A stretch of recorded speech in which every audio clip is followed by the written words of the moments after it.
All right, and we are live. Everyone, welcome to Professor.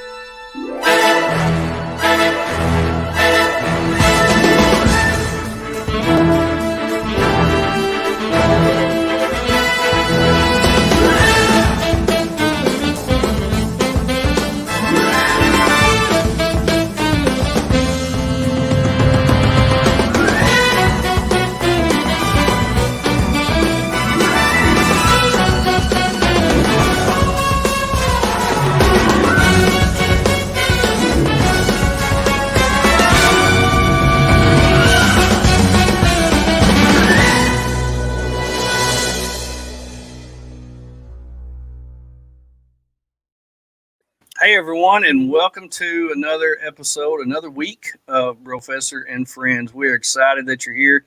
You could have been 1,000 other places, but you chose to be here, and we are excited about that. And sometimes, Dan and I were talking, our memories aren't very good, and you got to be remembered. You got to be reminded of where you are and what you're doing. So let me remind you of where you are and what you're doing. Hey guys, it's Porker from Autotronics in West Virginia. And I'm Chris with ReRover. Adam at Step 22 Gear. It's Chris from More Expo. I'm Boozer. I'm Chef West. Hi, this is Jeff from ReRover. Jordan from Anderson Overland. Mason Berry with Blue Line Overland. Hey, we're Jessica and Jorge. Live, Work, Wander. And you're watching BROfessor. BROfessor. BROfessor. And you are watching BROfessor and Friends. Professor and Friends. BROfessor and Friends. BROfessor and Friends. Can you get Jessica in this shot?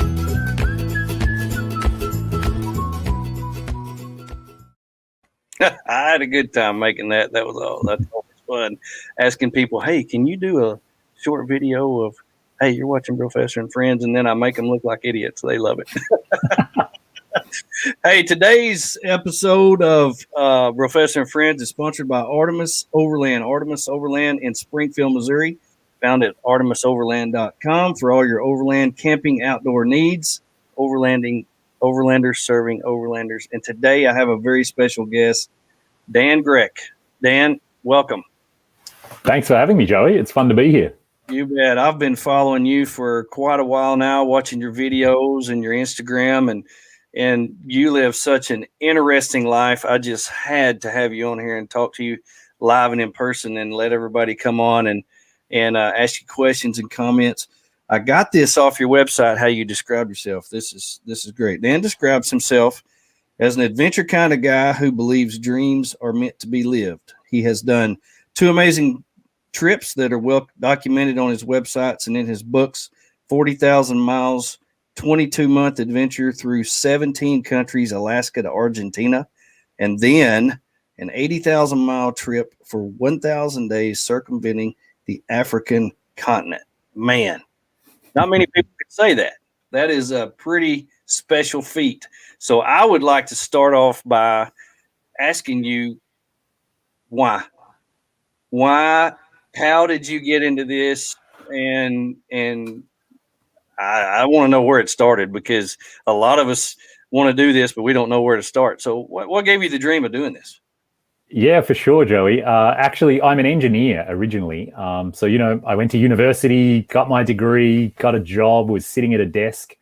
And so I'm just like sitting inside every day, working on a computer, and kind of months turned into years. And every day, the sun was out there, the mountains, the oceans, whatever. And I was just sitting inside for 50 weeks of the year. And so after a couple of years of that, I kind of looked around and I was working with a bunch of people who were like 55 or 60. And I was only 25. And I just realized, I said, this is the rest of my life. This is it. I'm just can go to work every day. My bank account goes up. Nothing else is ever going to happen in life. And so that scared me badly. And so I said, that's not what I want to do with my life. I really, really want to make a change and do more adventures and something else. So I started saving money. I didn't even really know what I wanted to do, but I knew to be able to get time off work, basically I had to have money in the bank. And at the time, I was living in Calgary in Canada, and I'd always dreamed of Alaska since I was a little kid. I think Mum read like White Fang to me and Call of the Wild, epic Alaskan adventure tales. And so just the more and more I thought about it, the more I was like, well, I already have a little Jeep Wrangler and I have some camping gear. Like, I'm going to go up to Alaska for a summer, like go hiking and camping and, I don't know, look at bears and moose. And I guess I didn't even know exactly what I was going to do, but I was not going to sit in an office. That much I knew. Yeah. So I did that. I drove up to the top of Alaska, put my feet in the Arctic Ocean, climbed mountains, glaciers, icebergs, all kind of fun stuff. And then I didn't want the adventure to end. So I just kept driving south and just sort of took it one country at a time. Drove, all the way through Central America, all the way through South America. And the longer I was on the road, the more I loved it. And the more I just wanted more of that. I didn't want to stop. I didn't want to go back to sitting at a desk. I understand. And is that really kind of where you came up with the name of your of everything that you go by? Is that where the name came from? It just kind of made sense. Exactly. Yeah. It was about 2 weeks before I left to go to Alaska, like before I quit my job and everything.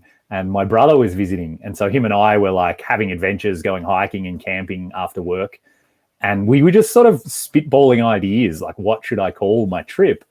And then when I don't even know whether I said it or he said it, the road chose me. And both of us just were like, that's like, because kind of, I had been an engineer. I had been stuck in an office. And then somehow this life of adventure just sort of like unrolled in front of me.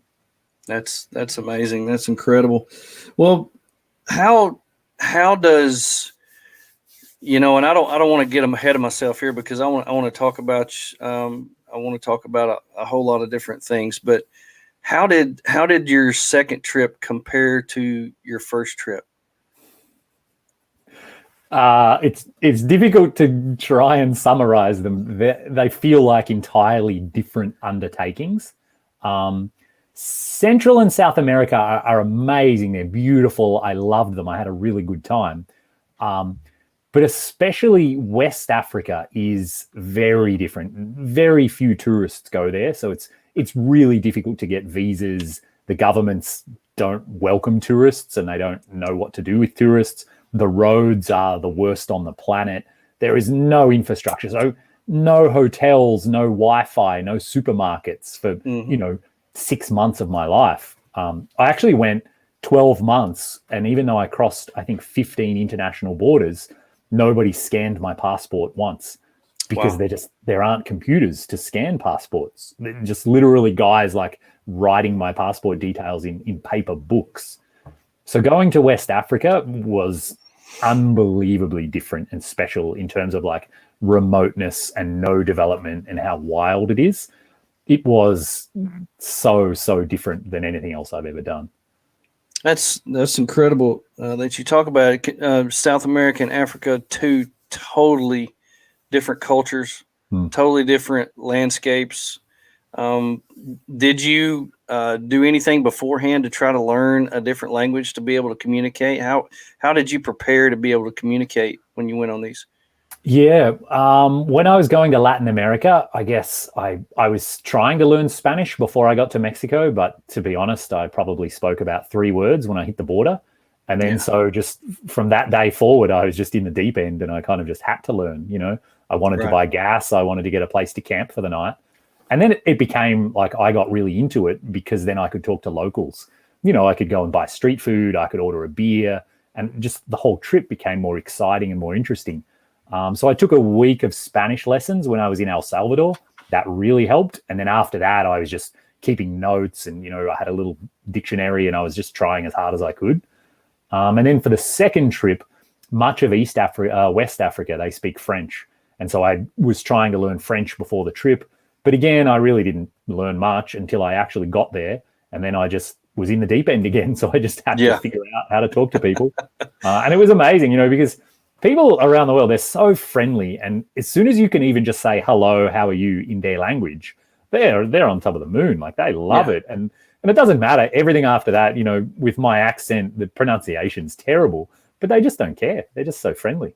Yeah, that's true. I've noticed that in my travel. You be nice to people, and most of the time they're nice back. and that's really true. You speak something in their language, it just lets them know that you care about who they are, where they're from, and it seems like they just take on to you a little bit more. Now, still talking about preparations before you left. What did you do to your vehicle in order to be able to stay in your vehicle and live in it for an extended period of time? How did you build it out? What did you do? The two trips have totally different stories and utterly different. On the first trip, I basically had no money for any modifications at all, so I didn't do anything. I had a ground tent, I had a little camp stove that I'd had for 10 years, a sleeping bag, a box of clothes, a box of food, and that was it. I hit the road and I drove from Alaska to Argentina just like that. So I didn't even have a winch, I didn't have a rooftop tent, I didn't have a fridge, because I didn't have enough money for those things, and I figured I didn't really need them. I just wanted to go and have adventure. And that worked really well. It was good, but I did definitely get a bit tired of like living in a ground tent for 2 years and kind of eating tinned food and nothing fresh. So I knew for the second trip I wanted to improve all of that. And I also knew too where I was going in Africa is like way more remote and way more wild. So I did want more of a house so that I would feel safe and so that I could, store all of my stuff and kind of have a mobile base camp. So for the second trip, I really heavily modified my Jeep. I put a pop-up roof was kind of the first thing I added so that I have really good sleeping. And the way that I designed it and modified it, it means I can also hang out inside when it's pouring rain or when the mosquitoes are really bad. And then inside, I've got a fridge, I've got a drinking water and filtration setup, dual batteries, solar panels, interior storage, extra gas, and then kind of all the four-wheel drive goodies as well, like steel bumpers, upgraded suspension, bigger tires, a winch, skid plate under the engine, kind of like very extensive list of modifications, because I knew I was setting out for 3 years in probably the harshest conditions in the world. Right. Well, talking about the way that you did your preparations, did you plan to stop along the way and stay in a hostel or a hotel or anything like that so often so that you could wash clothes, take showers, do things like that? How did you plan out being able to do that? Or did you stay in your Jeep full time? So how did that all work? Yeah, on the first trip where I had sort of way less equipment, I did stay in hostels probably like once a week, once every 2 weeks.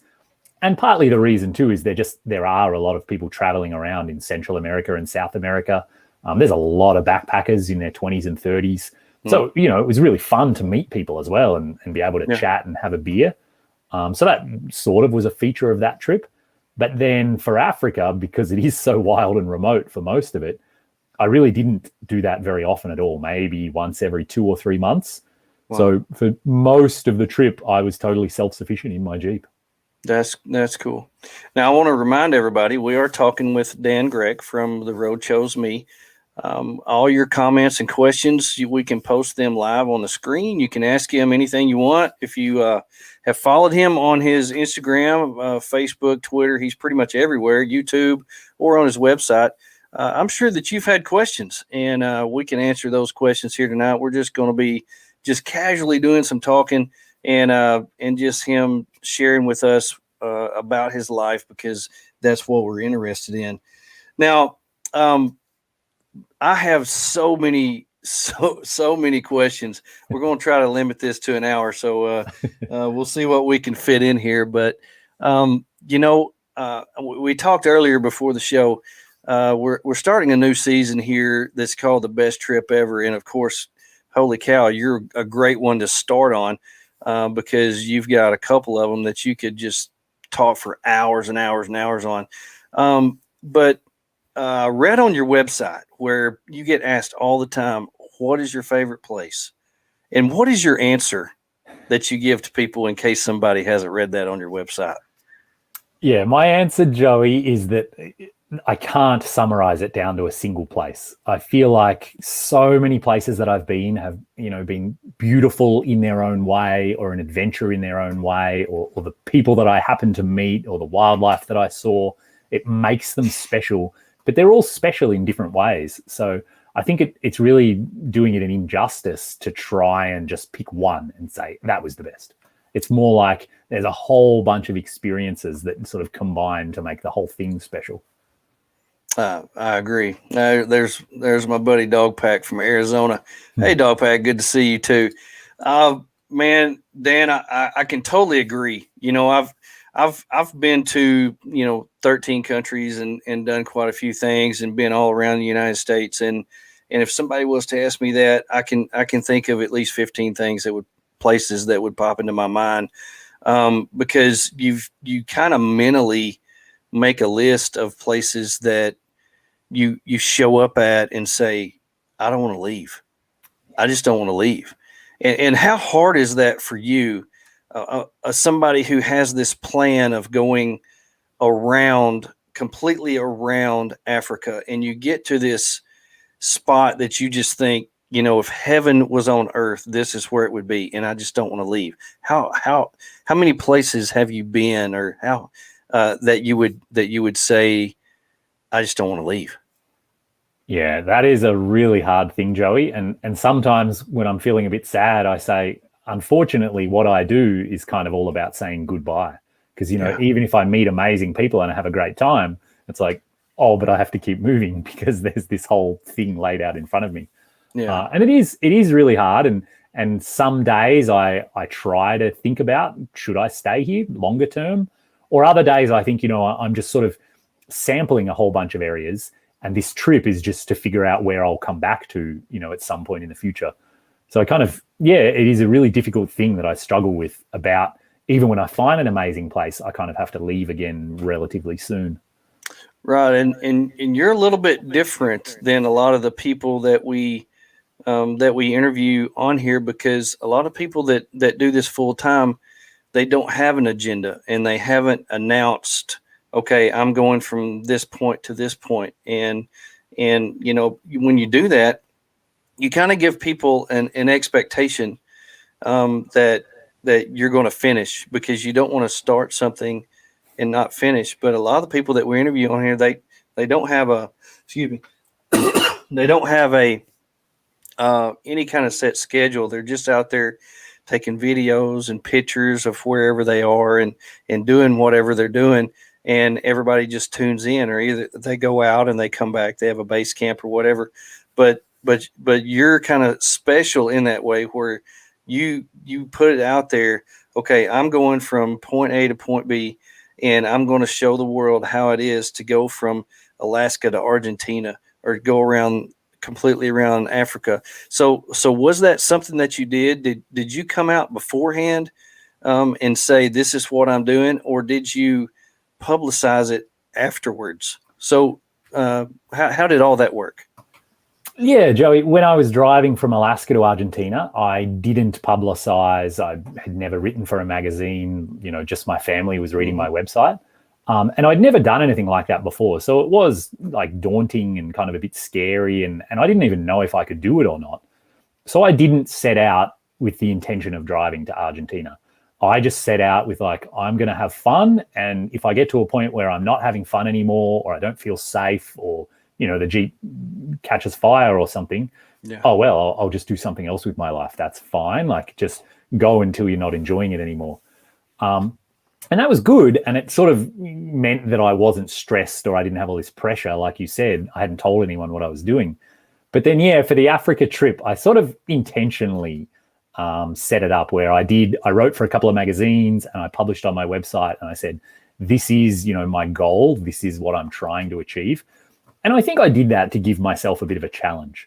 On the first trip, I sort of maybe felt a little bit listless. I was just sort of wandering, and weeks would turn into months, and I would just be like, should I keep going? Should I do something else with my life? Am I still enjoying this? I'm not sure.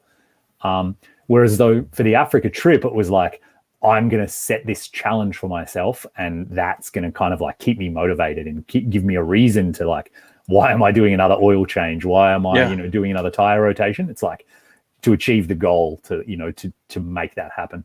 Did you run into very many mechanical problems on your trips with your vehicle? Absolutely nothing major. No, neither vehicle has ever like broken down or left me stranded. Lots of maintenance things and little niggling things here and there, but Yeah. nothing major at all. No. Well, I hope Graham Bell is watching right now, because if you watch Graham Bell, he is working on that Land Rover, tearing that thing apart every couple days. Graham, if you'll get you a Jeep, you won't have to do that. I just want him to know that right now, so I'm calling him out. I just thought that was funny. But another thing that I wanted to ask you was, how do you plan for food? Do you take a lot of food with you? Do you have a fridge or a cooler, or do you buy it along the way? What's your plans on that? Yeah, for the Africa trip, I do have a fridge in the Jeep. And that's mostly just so that I can have fruit and vegetables and meat, just because I want to eat well, given how long the trip is. But the thing to remember, Joey, is that everywhere people are eating food. Locals are eating, they're growing vegetables, they're selling them in street markets. You know, there's ladies on the side of the road selling big bowls of mystery kind of stew. Love street markets. Yeah, there's dudes grilling chickens or goats or whatever it is. And so you can't carry enough food, you know, more than like a week or two. So just every few days, usually I stop at a street market, whatever country I'm in, if for no other reason than just sort of walk around and get a flavor of like the local language, the local culture, like all the colorful people. And then I buy, you know, like usually some carrots, some onions, some tomatoes, sort of all the basics, potatoes, and a huge big bag is like $1 or $1.50. It's irrelevant. And then, you know, wander off. Maybe there's a separate part of the market. They'll be selling like rice and pasta. And then there'll be some guys who've just killed a cow and you can buy like a big chunk of that. And so, yeah, I would just resupply along the way. It just as part of sort of day-to-day life. You're like, oh, look, there's a street market. Let's have a look at that. Yeah, as long as you're not a picky eater, you should be able to fend pretty easy just about anywhere. Food in other countries is much cheaper than it is United States, and so you can live pretty easily off a couple dollars a day. Food is very inexpensive. Hotels are very inexpensive. Hostels are very cheap. So if you're traveling through different countries, you don't have to spend a whole lot of money. You do have to have a little bit, but it's not quite the way it is here when you're paying $150 a night for a hotel. It's just not quite that way. But one thing that you do have to worry about, especially if you have a gasoline Jeep, is finding gasoline, because it seems like every other country runs on diesel, everything. And so how hard was it for you to find gasoline? Well, it's interesting, Joey. Actually, I've learned in my travels that that's a bit of a myth, and that isn't actually very true in the world anymore. Yeah. Because all over the world now, there's like an influx of cheap Chinese motorbikes. So Burkina Faso is the famous example. They outnumber cars 1,000 to 1. Wow. There are 1,000 times more motorbikes than four-wheel drive vehicles. Wow. And so that means there's gasoline everywhere. And actually, a lot of small towns, even if they don't have a gas station, they'll actually be selling gasoline out of bottles or whatever, because people on their motorbikes or scooters can only travel 100 miles or something before they need to fill up. But all of the little towns, they won't have diesel for sale, because diesel's for the big transport trucks and they only need to fill up every 500 miles or something. So it actually turned out that gasoline was often more available than diesel. Despite there was a few countries in Africa that have shortages, and that comes down to sort of political stuff, like they've turned off the refinery or the government isn't selling to people because they don't want to. But in those countries, diesel was just as hard to get as gasoline. So it turned out actually, but having a gas Jeep was no problem at all. That's good. And thank you to the motorcycle world. You saved us in that area more than likely, because you go to another country, you're gonna experience 1,000 times more scooters and motorcycles than you see anywhere you see in the United States. They're just everywhere. Brazil, everywhere that I have ever been, the motorcycles are just incredible. That's right. The number of them that are out there, because that is a lot of the people's main mode of transportation. And so because of that, you have to have gasoline. And so that makes it a little bit easier for us to be able to do that. Now, I want to, I have downloaded some of your photos from the different places that you've been, and I want to go through those and have you tell us a little bit about those. But before we do that, I want to hear one word from our sponsor, Artemis Overland. The world changes daily around us. Change is inevitable. It's coming. Many things in life change, but some things do not. They're a rock, a constant, dependable, reliable, and safe. Artemis was founded upon a single idea: experiencing adventure and life outdoors with friends is a life well lived. We're here to provide your needs, to be a good environment for our employees, and to give back to our own community. We don't say this just to hear ourselves talk, or because it sounds good. It's our vision since day one. That's why we have a family instead of customers. That's why we give to local and overland charities. That's why we have respect from our vendors, our community, and a mutual respect from every person that walks in our door. Our mission will never change, but our showroom, our website, what we offer to you will always be evolving to reflect who we are and always will be. Overlanders who are committed to serving overlanders, being the best, bringing you the best reliability, service, gear, and friendship. The world may change around us, but we will not, as living this life alongside you as family can never be replaced.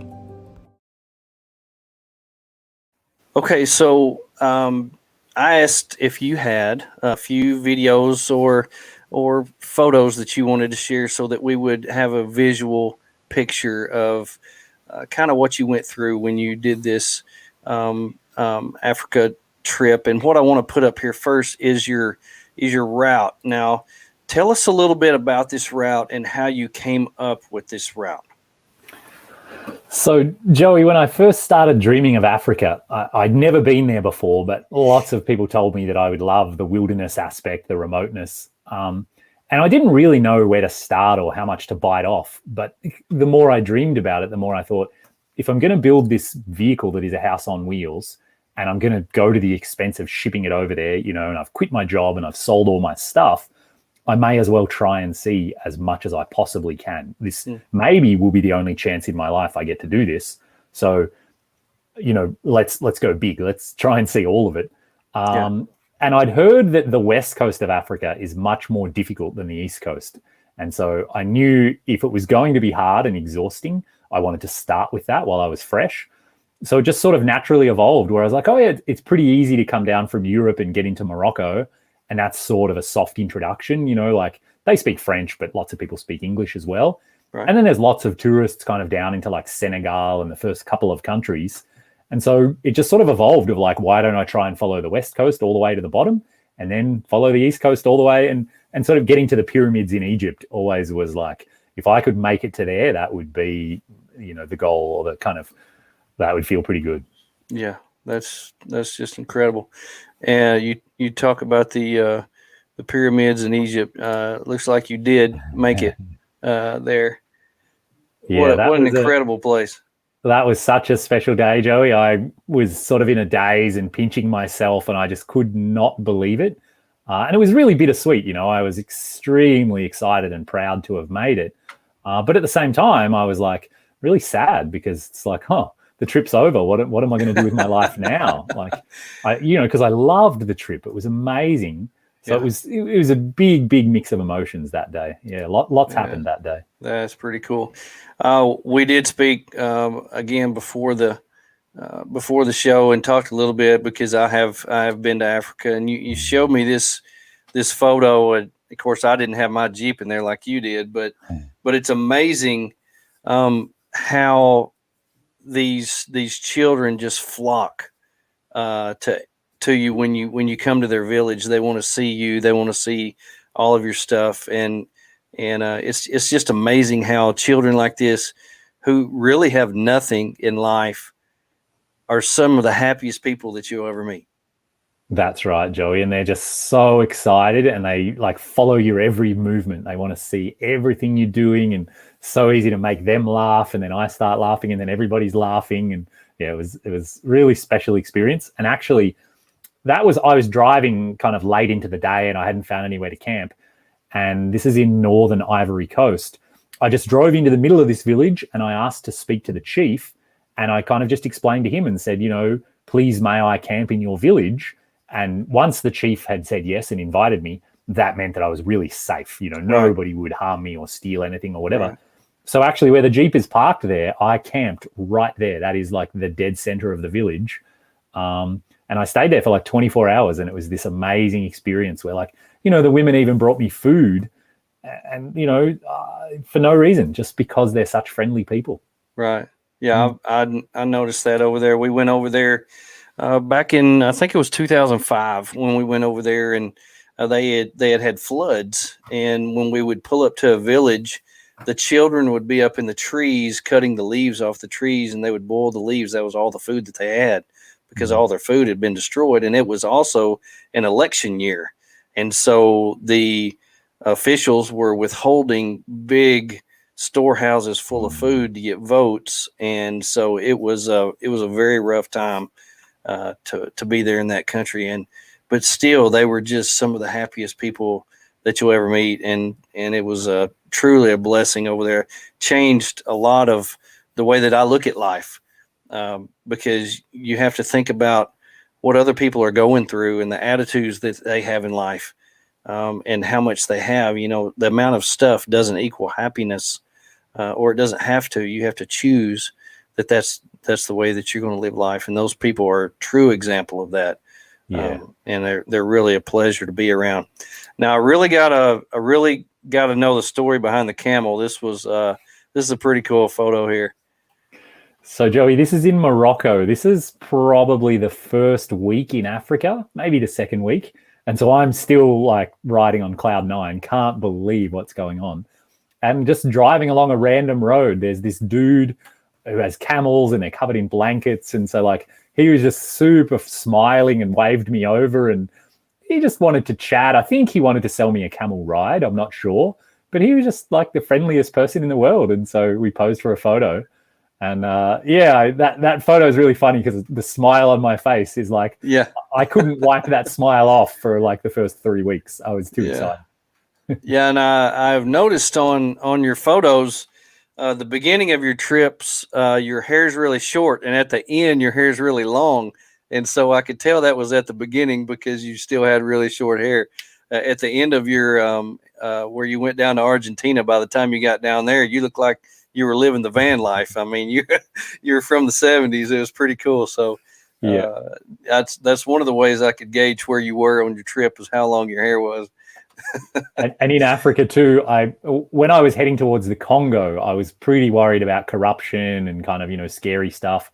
And so I let my beard grow out, and I thought, I'm going to have like the world's biggest kind of homeless beard so that nobody will try and think that, you know, I've got lots of money. And then it was about a month before I even got to the Congo. It was just out of control. I had like the biggest beard I've ever had in my whole life. I couldn't handle it anymore. It was too hot. So I actually cut it off.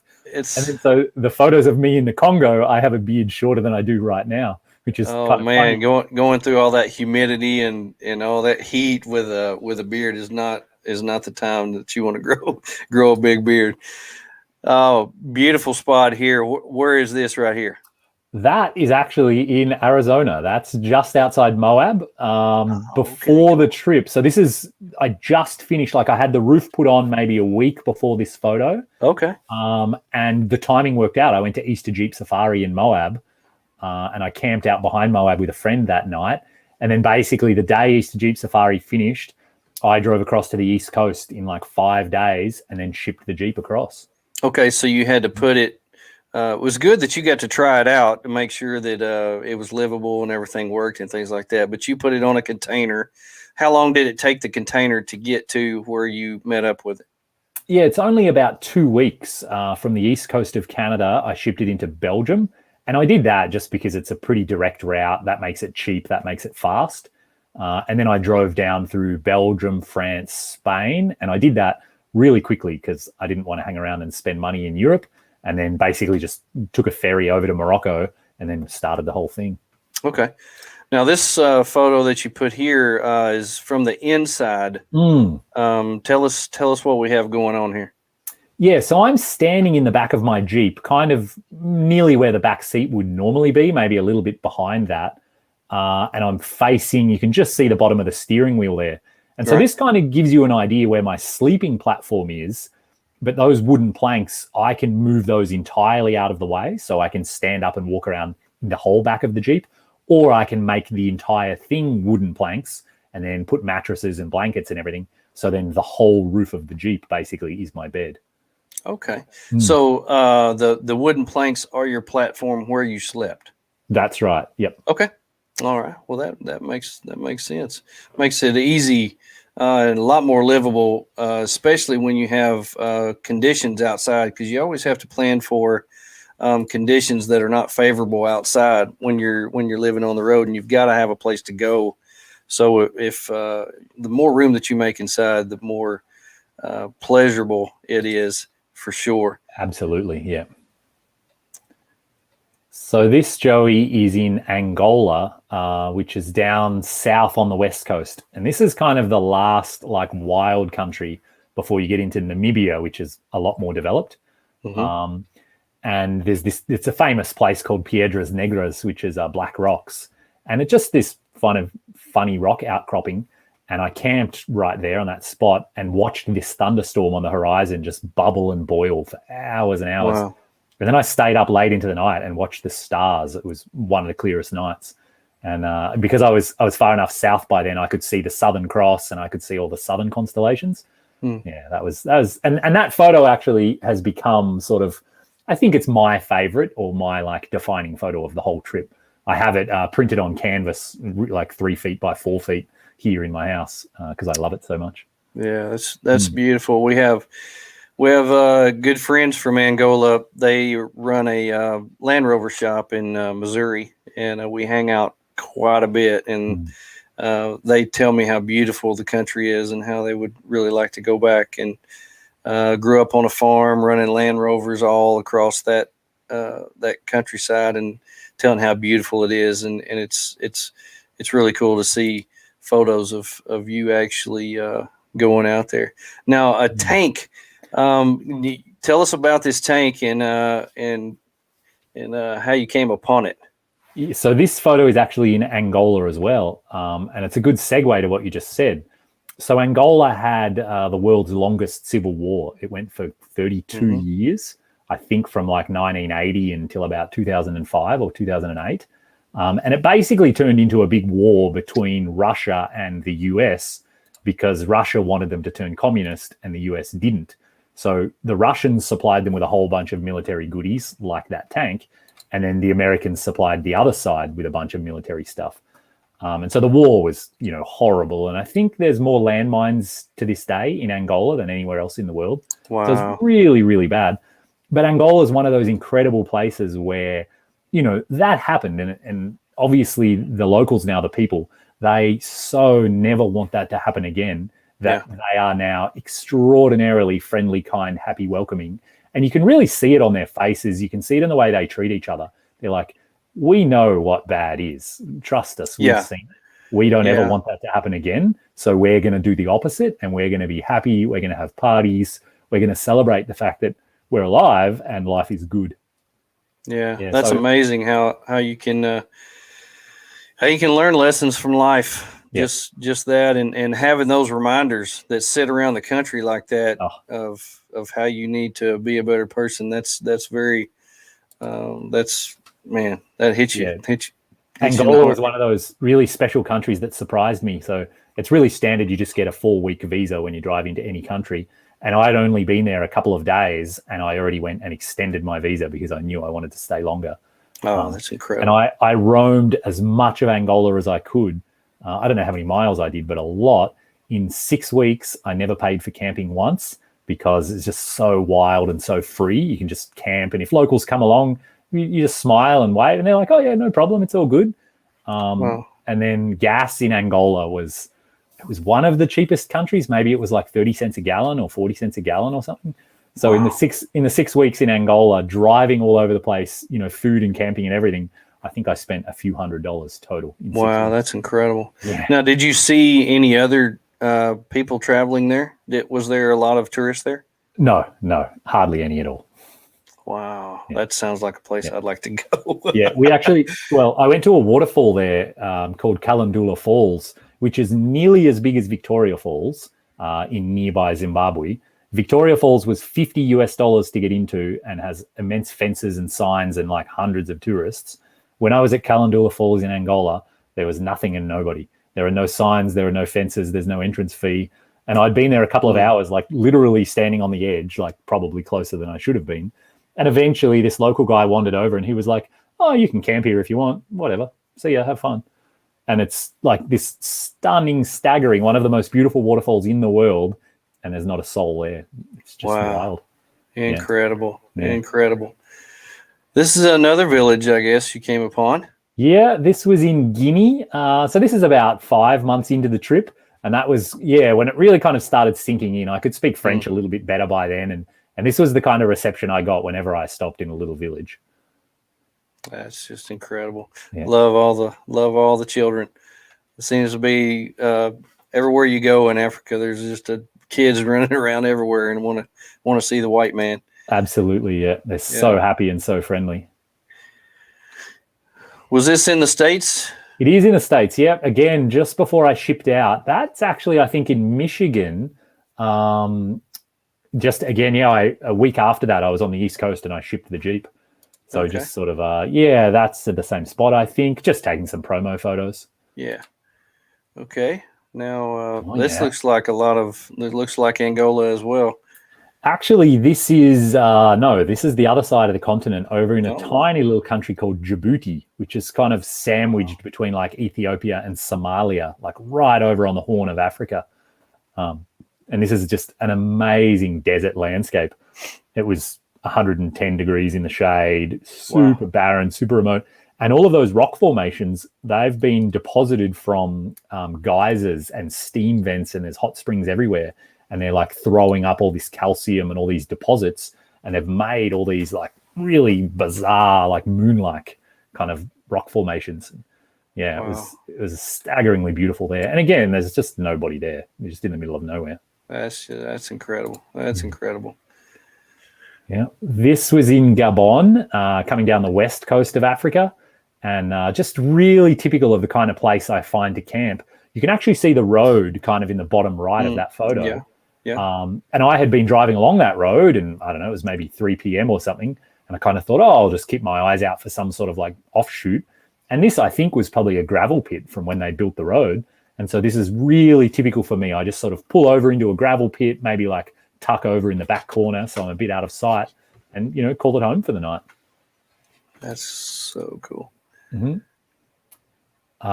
This is in northern Kenya. I drove a stretch, kind of this border crossing that there's no customs, no immigration, no fences, no signs, because I was so remote in the desert. And I really pushed my limits there of like gas mileage and range and everything. And so at this point I'd been alone for like 72 hours or maybe longer. And I was like starting to get a little bit concerned about running out of gas. And it was a pretty intense time for me, actually, this stretch. And I took that photo because I'd washed the Jeep like 3 or 4 days before that. And then that's why I never really bothered washing it, because it doesn't make any difference. Now, I see some solar panels up top. I'm assuming that you had solar to help run your fridge. Did you have any problems at all keeping your fridge going, being so remote like that? Yeah, no, the solar panels were great. And then the whole dual battery setup is also, connected to the alternator as well. So whenever the engine's running, that's helping to charge that second battery. And the whole setup was just brilliant for the whole trip. Excellent. Yeah. Well, that's people that haven't yet discovered solar have not taken a trip long enough where they need it, because it is a gem of something that you can really use while you're out there. This is a beautiful spot here. Yeah, this is in Namibia, which, as far as I'm concerned, is like overland paradise. You can just roam wild. Like, I'd been driving down dry riverbeds here for a couple of days, and there are just elephants on the side of the riverbed, like every 20 miles. We could hear lions roaring. There were all these kind of antelope type animals. There's baboons, there's monkeys, there's all kinds of stuff out here. Yeah. And you just wild camp wherever you want. You could choose to, spend a month out here doing that, or you could sort of do a bit of a circuit in a few days. There's really like no limits and no rules to what you can do out there. Tell us some about the weather. Was there rain at all? I know it was hot in most of the places, but were there cool nights? Any rain that you had to deal with? What was the weather like? Yeah, because I traversed the entire continent, basically, I saw extremes of every kind. Wow. I experienced rain heavier than I ever believed possible on planet Earth for 10 hours a day for a month. Wow. Heat that was so intense, humidity. Some cooler evenings there's a few countries that get some elevation, like Zimbabwe. Lesotho is up in the mountains, and there it actually snows in Lesotho, so it can get cold overnight. But typically, I worked pretty hard to sort of, if it was too hot, I'd maybe go to the coast or try and get some elevation, or I kind of played around to try and stick in the comfortable weather zone. Yeah. Okay. Now Raymond Tanner wants to know, what about predators and protection when you were out there? You're talking about elephants roaming around. Were you ever afraid at all? Did you have to deal with any of that? I was afraid a few times. Yeah, the first time you're sitting around a campfire and you hear a lion roar, there's something like deep inside of us. We know that is bad, and it makes the hair on the back of your neck stand up, and just like instantly you're afraid. And I think I scrambled up into my tent in about half a second, trying to hide. But it's funny, the more time you spend out there, you bump into South Africans who are roaming around, or other people. And essentially, lions don't attack people. It's unheard of. And even elephants, as long as you give them a nice wide berth, they're not interested in attacking people or cars. Usually, it's sort of like a bear attack, in that maybe one person a year or one person every couple of years might be unlucky. But kind of on the whole, it's really, really unlikely that you're going to have a problem. Yeah, I think I would be more scared of, or fearful of, the snakes and spiders and ants and killer bees and all that other stuff than I would the big animals, because they're kind of used to people, but the other little bitty tiny things are not. Or not. I wouldn't like those at all. And there were plenty of nights, like in that photo, you could see the ground was all sand. There were plenty of nights where I'd have a little campfire, and then as I'd get up to go to bed, I'd turn my headlamp on and I'd look on the sand and be like, oh, that looks like a scorpion. Hang on a minute, that is a scorpion. and I didn't know it, but scorpions are actually attracted to the heat of the fire. And and there's a lot of them around, like when you're collecting firewood, or if you move rocks or anything, you'll often see scorpions. Yeah. And these aren't the little 1-inchers that we have around South Arkansas. These are the big giant black ones, right? Yeah. All kinds that I don't know how bad they are, but I don't want to find out. No kidding. Yeah. No kidding. So I learned quickly to always wear gloves when I was getting firewood, always wear sturdy boots if I was walking around in the sand. Yeah. And I never had any trouble with scorpions or snakes, but I definitely saw quite a few of them around the place. Now, we talked a little bit earlier, and if you read Dan's book, which is The Road Chose Me, and we're going to do a little plug for it right here. You can get Dan's book, The Road Chose Me, volumes 1 and 2, from Amazon.com.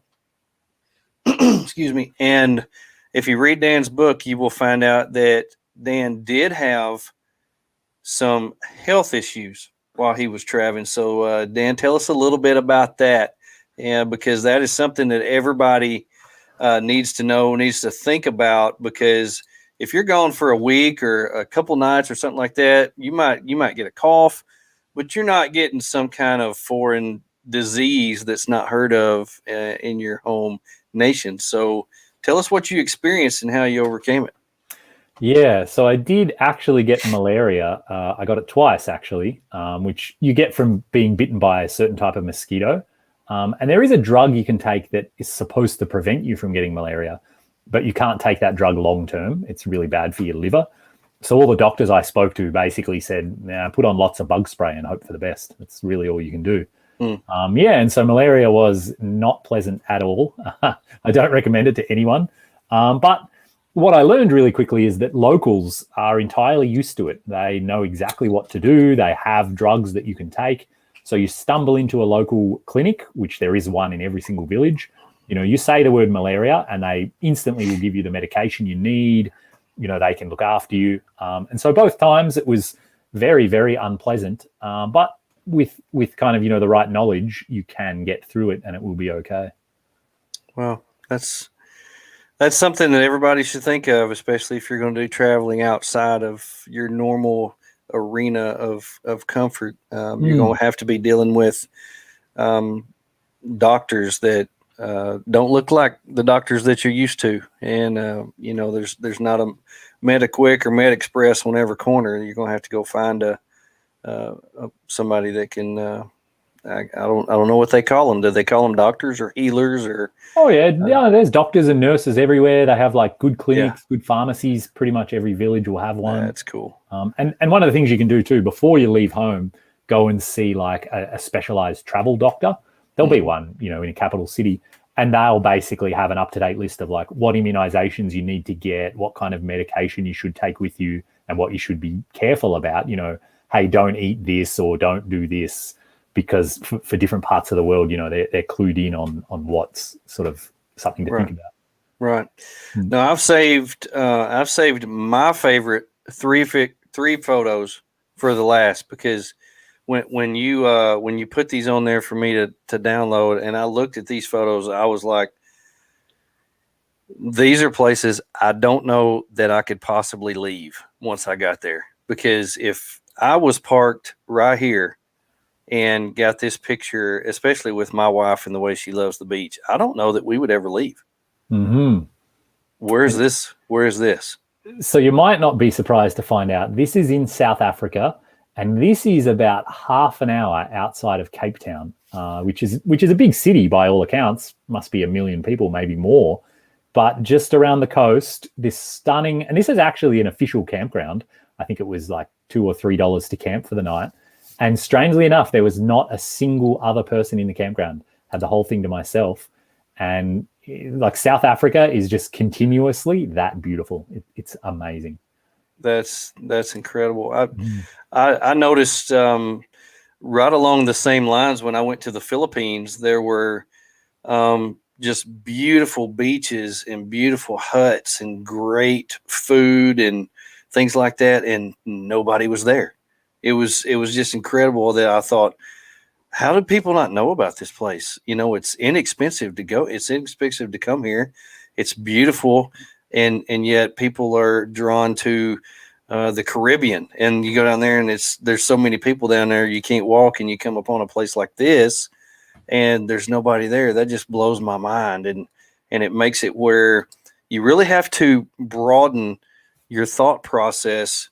If you're somebody that likes the beach, or somebody that likes the ocean or camping on the ocean, Africa may not be the first place that you think of, but it's there, and it's inexpensive, and it's not crowded, and that may be something that you need to add to your bucket list. Now, this other place, this one was probably my favorite out of all of them. This is just stunning to me. I'm a mountain guy. I love mountains, and this one just blew me away. Tell us about this place. So that, Joey, in the background is Mount Kilimanjaro, which is the highest mountain on Africa. It's 20,000 feet. And there's a big bustling town like on the far side of it. And I guess that's where all the tourists are and whatever. But there's a gravel road that goes right around the whole mountain. And so I drove that gravel road just to have a good look. And where I'm standing, I'm actually maybe a mile from the border between Tanzania and basically Kenya is behind me. And it stretches out this huge big plain. And it's exactly like you picture the plains of Africa. It's staggering, the kind of the shape of the trees and the openness. And then, camped right there in the shadow of Mount Kilimanjaro for the night. That's just kind of, again, pinching myself, thinking I dreamed for so long of being there. And then to actually be there was a surreal time. It doesn't even look real. I mean, it looks like you have copied and pasted your Jeep into a painting. It's just unbelievable how that is. Mm-hmm. It's like I said, it doesn't even look real. That is just so beautiful to me. And I really lucked out. The day before, I had been in the busy town, and it was kind of raining and overcast, and I couldn't really see the mountain at all. And everyone kept saying, like, it's right there. And I was like, yeah, but whatever. But then when I drove around the backside, the sun came out and it really cleared up. And so for that whole day, like bumping along the gravel road, just every sort of 5 minutes, I'd get like a new angle on the mountain, and just was staggering. Every time was beautiful. I think I must have taken 500 photos that day. I can't imagine. And I'm sure all of them were good. I mean, I don't know how you could take a bad photo of that area right there. We always love to camp by water, and this looks like a pretty epic place here on this river. Yeah, this is incredible, Joey. This is in a national park called Mana Pools, which is in Zimbabwe. And that is the Zambezi River, the big famous river that Victoria Falls is actually upstream from this. Okay. And so that river is the border between Zimbabwe and that's Zambia, you can see on the other side. And so I'm in a national park here camping, and where I was parked right there, an elephant walked within maybe 20 yards of me while I was sitting at the Jeep. There were hippos in that water, maybe 10 yards away from me. I watched an elephant actually walk across the river out to an island, and he really did. He put his trunk up in the air and used it as like a snorkel. Wow. Driving around that national park every day, I saw lions and leopards and buffaloes, like everything, giraffes, elephants.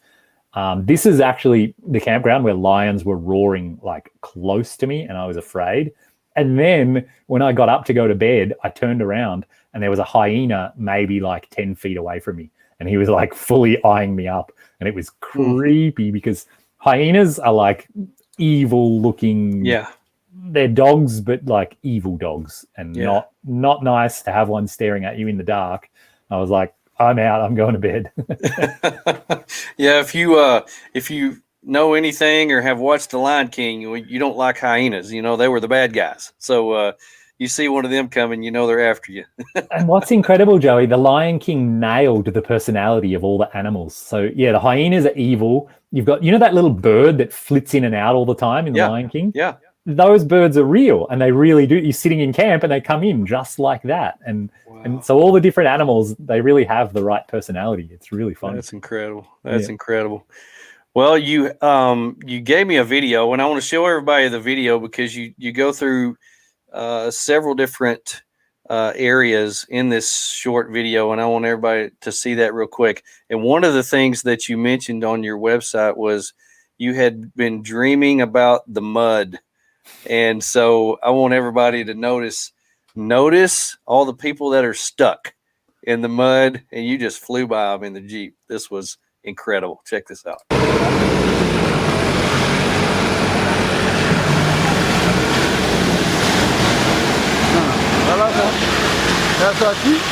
C'est machine. Ça là, c'est machine. Vous allez laisser ça ici. Là, on va rouler dans ça ici.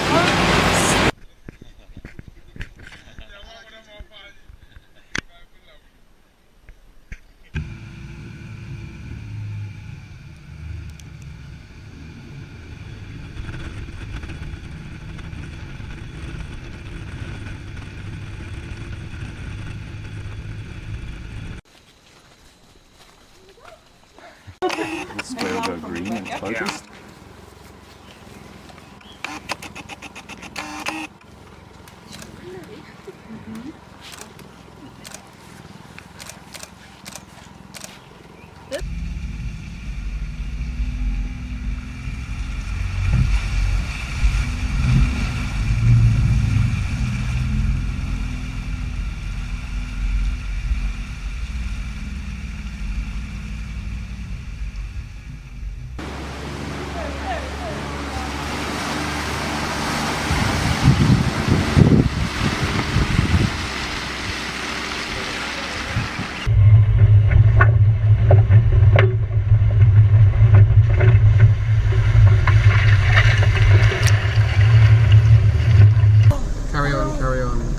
Good morning, sir. How are you? Good morning. You are good? Yeah. Yeah, thank you, sir. Yeah, good morning. It's another beautiful day in Nigeria. Yeah. Yes. Yeah, welcome to Nigeria. Thank you, sir. Yeah, thank you very you. much. Yeah. Have a good day. Safe journey. Thank you. Yeah. Oh, did that take you back? That was incredible, Joey. I actually have got that perma smile back again. That was fun. I love the very first part of that because you can't understand a word that guy's saying when you're just flying through that mud. But I'm sure he's talking about, man, we got to get us one of them vehicles because it can get through the mud. That's exactly what he said, Joey. He said, this is a machine. We need these here. Yeah. That's what he said. Oh, that. I mean, it's really cool how that short video just encompasses so many different things. The road conditions, the beautiful drive on the beach, the children in there, and having a leopard lick you up and down. monkeys around your neck, is that just pretty much just sums up everything. And what a beautiful, beautiful picture that was. Something that might blow your mind, Joey, that is actually only the first half of the trip. So all of that was the West Africa, and then I kind of edited that together. That was only sort of a year and a half. There's a whole nother year and a half of highlight reel. That's incredible. That's incredible. Well, we're getting kind of toward the end of our hour here, but I want to talk about your YouTube. You've been like a lot of us in the past year in having to deal with the pandemic, and so we talked earlier about your YouTube and where your focus has been, and everybody, if you don't know, the YouTube channel is right along with everything else. The Road Chose Me, so you can go to YouTube, check it out. The Road Chose Me. But tell us about the different kind of videos that you've been doing just to get out there. I noticed this. I don't know how long you've had your YouTube channel, but you've done 180 videos. That's a lot of videos. A lot of good quality videos that you really looks like you put a lot of time into. You posted another one today. But tell us about where your focus has been during COVID. Yeah, Joey, when I got back from Africa, I went to Overland Expo and I went to kind of all, the Overland shows. And I realized all the magazines and all the shows, like they'll tell you how to buy all the gear and they'll tell you need bigger tires and better suspension. But there was kind of all of this other aspect to overlanding that no one was talking about. And then when the pandemic hit, I thought it was a great opportunity to sort of start teaching people all of the stuff that I learned along the way. Stuff about how to cross borders, how to get visas, how to deal with health issues, how much additional fuel do you really need, how to save money for an adventure like this, what are kind of must-have modifications that actually only cost like $5, but they're going to really make your life a lot kind of more enjoyable on the road. How to deal with corrupt officials, how to deal with safety, kind of all of these topics. It's sort of endless, the amount of like stuff that you learn on a big trip like that. And so I've been really focused on teaching other people how to get out and how to have adventures like I've had.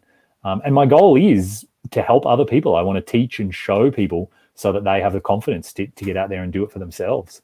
I really could tell that you have a heart for that, because a lot of your videos are that way. You want other people to have the knowledge that you've gained. And I tell people all the time, if you want to know something about overland or travel, don't just post a question out on some group on Facebook, because you'll get a million different answers and you don't know these people. You don't know if they've actually lived the life. Ask somebody who's been there before. And that's one thing I really like about your website. It's very interactive, and a lot of people have went on there and commented on the different articles that you have on there, your different videos that you've posted on there, and you answer a lot of those people. You stay active on there. And so that's one thing that I admire about you, is that the people who follow you, you want them, and you have the desire for them to learn and be better and learn from what you've done, and to learn from your mistakes as well. So I have definitely noticed that about you, and you actually care about your followers. That's really cool. Thanks, Joey. Yeah, and it's funny. I come from a family of teachers, so it kind of makes sense that I'm passionate about helping other people or teaching other people. And a big part of it too is like I've bumped into people who've driven 10 times as many miles and countries as I have. They have way more experience than me.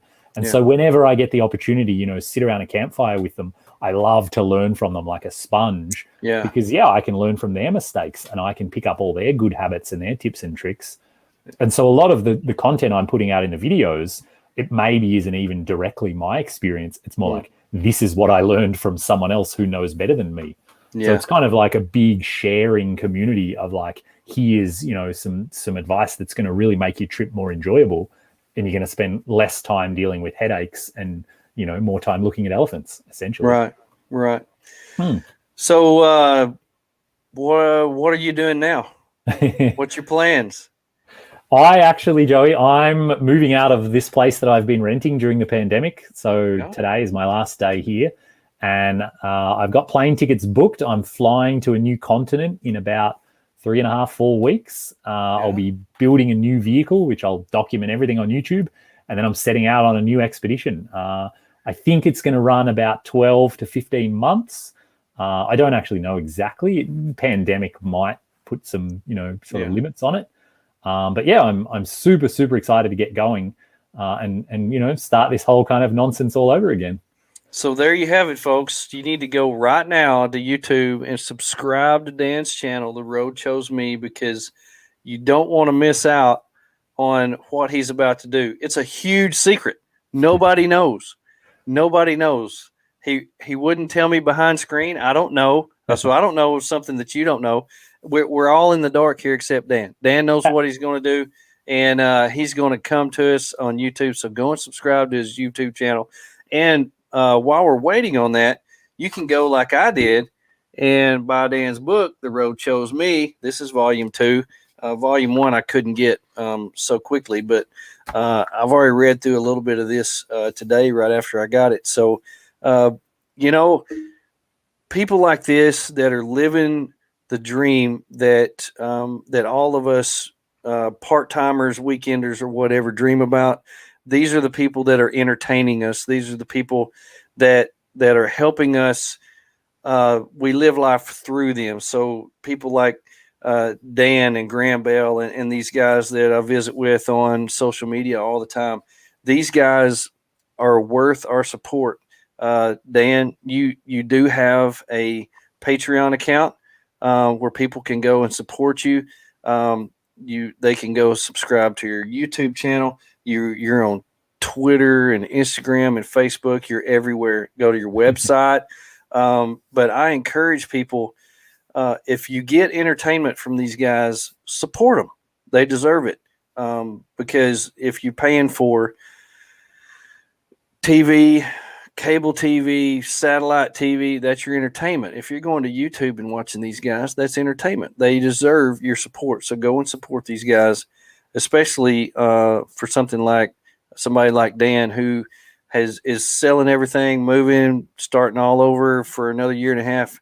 Even he doesn't know what's going to happen. So he deserves our support. Get out there and support him. And I encourage everybody to do that. Thanks, Joey. And I can add a little bit too. If you do want to know where I'm going, I'm talking about it on Patreon a lot. So for my supporters over there, I'm going through all the details of where I'm going, why, and I'm getting into a lot of detail about why I'm building the vehicle that I am and the way that I'm building it. So I'm not just saying, hey, I'm adding this accessory. I'm going through all of the whys. I'm rationalizing how much does it weigh, how useful is it going to be, how much does it cost, what's the benefit to my trip. And then for some things, people are like, oh, you really need a rooftop tent. And I say, no, it's too heavy. It's too much money. I'm going to go without one. So yeah, a lot of kind of whys that go into my thought process for the vehicle that I need for this trip. And that's all over on Patreon right now. If people are interested to find out where I'm going and kind of get all the behind the scenes info.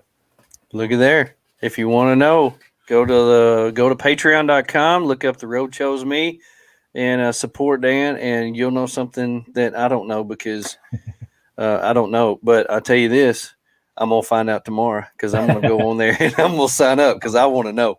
Thanks, Joey. I want to know. I've got to know. I believe in supporting you guys, and I really appreciate you coming on here with me and sharing a little bit about your adventure and helping us live through you and taking time out of your day. I know you're a busy guy. So man, I look forward to reading all your articles and seeing you on everything that you post. I really wish you the best, safety, health-wise, whatever, and I really hope we can drum you up some support so you don't have to worry about finances. So we wish you all the best. Thanks, Joey. I appreciate it so much. It's been a lot of fun, and I haven't watched that Africa video for a long time, so now I'm really stoked. I can't wait to get on more adventures. So thank you very much. Good deal. Well, everybody, I appreciate you coming on here and watching with us. Everybody that tuned in, everybody that commented, thank you for being on here. Make sure that you don't sit at home. Get off the couch. Live that life better than you ever dreamed of. Leave it better than you found it. Stay safe. We'll see you next week. BROfessor out.